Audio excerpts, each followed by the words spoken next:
What's going on, Bulls fans? Welcome into the Bulls Report. Coming up on today's show, I wanted to look at 4 trades that the Bulls could pull off with teams that have top 5 picks in this NBA draft. Could they be trading up for Donovan Clingan?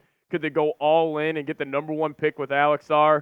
We'll be looking at a couple of trades on today's video. But before we dive into it, guys, let's get the good mojo going.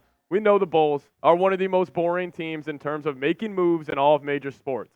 I want to get the good vibes going. So if you want the Bulls to make a splash this summer, drop a like on today's show. Maybe somebody of the Bulls front office is watching this, and maybe we can send them a little bit of a message to start off today's program. So drop a like on today's video if you want the Bulls to make a splash. But trade idea number 1 has the Bulls landing a top 5 pick in the NBA draft, and it's with our division rival, the Detroit Pistons, and they would be receiving Zach LaVine, pick 11, and then the Bulls would be giving pick 5 and Isaiah Stewart.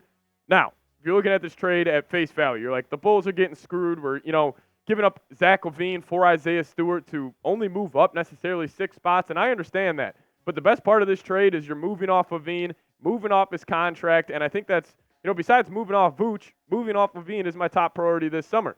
Now, I do think the Pistons, I could see them being one of the only teams that could potentially overpay for Zach LaVine. I'm not saying they're overpaying in the trade we just showed you guys, but I could see Detroit getting sick of being, the bottom feeder of the NBA. And we know Zach LaVine, he's a good basketball player. Do I think he contributes to winning, at a high level? No, but he would be a definition of a good stats on a bad team guy, and I could see him and Cade Cunningham getting the Pistons, flirting with that play-in tournament, maybe be that 11th or 10th seed that's right there when the NBA season ends. And, I was just looking at just overall Zach LaVine trade destinations, and it is going to be hard for the Bulls to move him this summer to a true contender just because of his contract. And I don't think you could win an NBA championship with Zach LaVine on your roster making $40+ million unless you're the San Antonio Spurs, which we've talked about here on the channel, where it's like they could take advantage of Wemby's rookie deal and overpay for a hyper-athletic 3-level scoring guard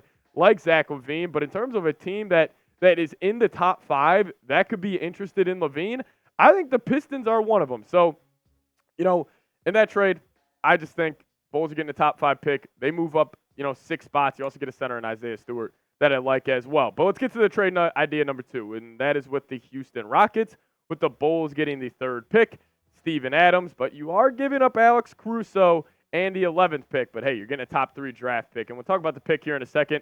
But let's start off with Steven Adams. He did not play basketball last season, but if you guys don't know a little bit about his game, he's that prototypical hard screen setting center, great at diving to the rim, great with his push shots. If you guys were watching the Knicks playoff games this past season, kind of reminds me of Isaiah Hartenstein a little bit in terms of just that big body. Probably not as good as protecting the rim as him, but he does have some defensive ability. And I think the Bulls, if you're going to make a move this summer, I want them to get a defensive, physical-minded center instead of Nikola Vucevic, who necessarily, plays on the perimeter. Yes, he'll get in the low block every once in a while, but, he took 3-4 threes a game, shooting them at 29%. That was just him shooting the Bulls' offense in the foot over and over again. But a guy like Steven Adams, he would fit in the offense, just do the dirty things, and the Bulls need more guys like that, especially in the front court. And now on the Rocket side of things, I think they would be willing to give up pick 3 for Alex Caruso. And I was talking to a couple guys here in the Chat Sports offices who are Rockets fans, and they want just more winning players. They got all the talent. They got the Jabari Smiths, the Jalen Greens. They got these young, hyper-athletic wings who are kind of right there from taking that next step. Well, how do you help them take that next step? You get a guy that helps you on the margins. And Caruso's probably the best player in the league in terms of that. So I think the Rockets, they're going to want to, take a swing on winning players. And then the Bulls, you could offer a guy like Alex Caruso. I'd hate to give him up. I love watching him play basketball. He's just, like you guys see on screen, he's the definition of winning, in my opinion. And, I just think where the Bulls are at right now, I just don't really think they have a need for Caruso. And I think we need to, shift to this youth movement and shift to the draft and build through there. And that's how we are going to get a championship contender. 2 more trades coming up in just a second. But, guys, I'm going to be up in my draft coverage here. We talked about trades, of other players in the NBA. We talked about free agency rumors a lot, but I'm going to be doing a lot more draft coverage here on the channel. We're also going to have a video coming out this weekend about my top 5 draft targets for the Bulls at pick 11, going deep diving into all those prospects. So if you guys haven't already, it would help me out a lot. Hit that subscribe button and lock us in as your go-to Bulls YouTube channel. Now, this isn't a trade where the Bulls are getting the top 5 pick, and I know everybody's sounding the alarms right now. Whoop, whoop, whoop. We're giving up pick 11 for Kyle Kuzma. Explain my thoughts a little bit more in depth here in a second. You're also moving off Nikola Vucevic, him and his contract. Again, I've said it. That would be the number one priority for the Bulls this summer, is moving off that center there in Chicago. But I'll explain this trade a little more in depth here in a second.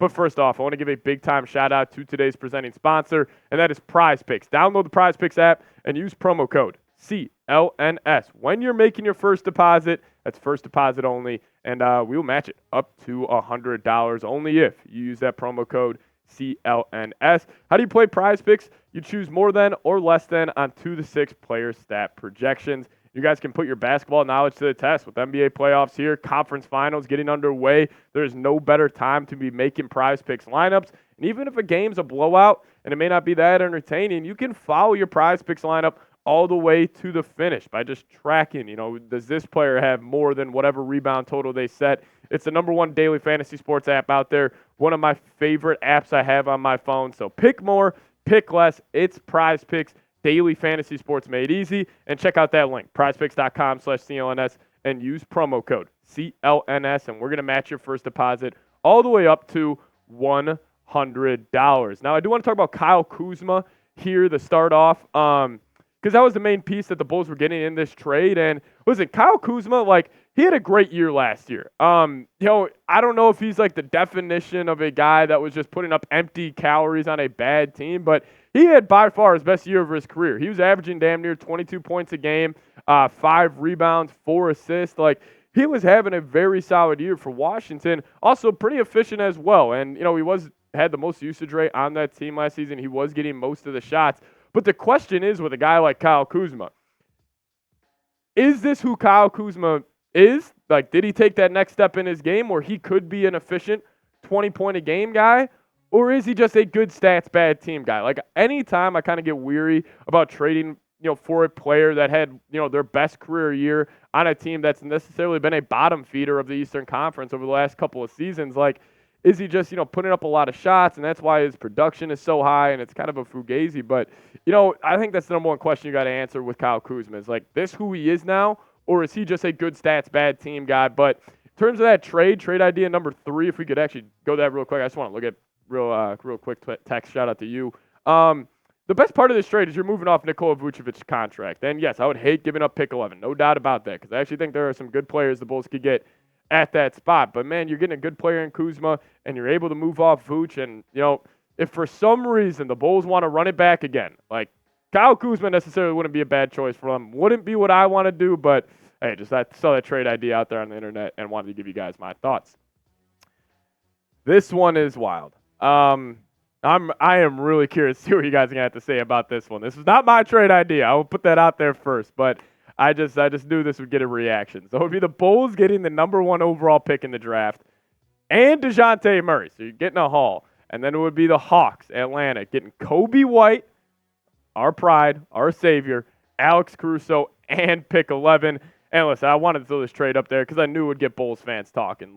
Even the idea of trading Coby White, finally a player who has developed in her own system and has, really blossomed into a borderline all-star, and I think he's going to have an argument to make the all-star team next season.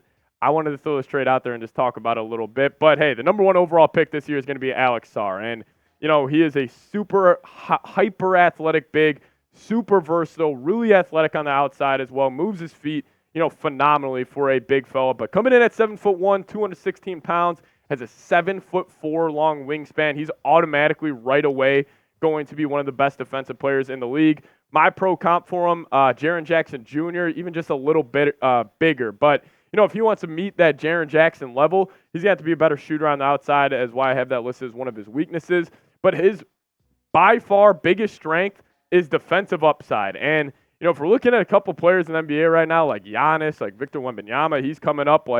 Alex Sarr, I think, day one, he is going to be the number 1 Wemby stopper because he is the only one physically with his physical profile that I believe is going to be able to hang with him and guys of the like of Giannis. But, this trade idea was wild. You're giving up Coby White, Alex Caruso, pick 11 for DeJounte Murray, and pick 1. Would Atlanta even consider that? Probably not, but I saw that out there on the internet and just want to, get your guys' thoughts. And that's why I want to close today's show asking you guys this. With Coby White taking that leap, is there any trade out there where you would even consider trading Coby White? Let me know your thoughts down below. Give me a Y for yes or an N for no. Now, I do want to make sure you guys are subscribed to the channel. We're going to have a Bulls draft targets video coming out this weekend where I go over my top 5 most likely draft targets for Chicago. So make sure you guys do hit that subscribe button, lock us in, and thank you so much for watching today's show. As always, go Bulls.